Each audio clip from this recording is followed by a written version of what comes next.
So there were these two traveling angels, and they unexpectedly stopped to spend the night in the home of a very wealthy family. But the family was rude and refused to let the angels stay in the mansion's guest room. Instead, the angels were given a small space in the cold basement. And as they made their bed on the hard floor, the older angel saw a hole in the wall, and he repaired it.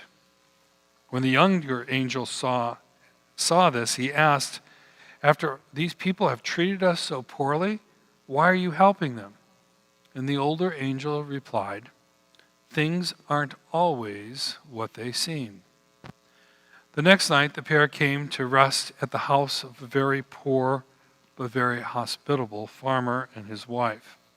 After sharing what little food they had, the couple let the angel sleep in their own bed, where they could get a good night's rest. When sun came up the next morning, the angels found the farmer and his wife in tears. Their only cow, whose milk had been their sole income, lay dead in the field. The younger angel was infuriated and asked the older angel, "How could you have let this happen? The first man had everything and you helped him," he accused. "The second family had very little, but was willing to share everything, and you let their cow die."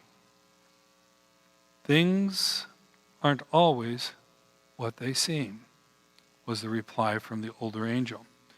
"When we stayed in the basement of the mansion, I noticed through that crack in the wall there was gold stored in a hidden room. And since the owner was so obsessed with greed and unwilling to share his good fortune, I sealed the wall so he would never find the gold. Then last night, as we slept in the farmer's bed, the angel of death came for his wife, but I gave him the cow instead. You see, things are not always what they seem." Today, we see Jesus riding triumphantly into Jerusalem. The people want to crown him king.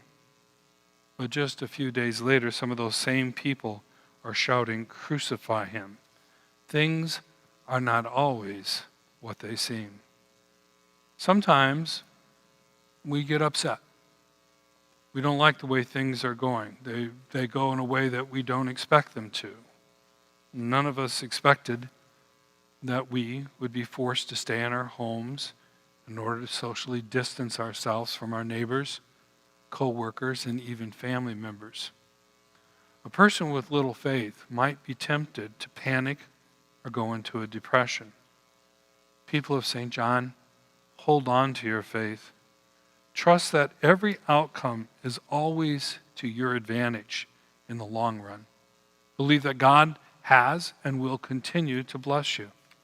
You might not know it until sometime later.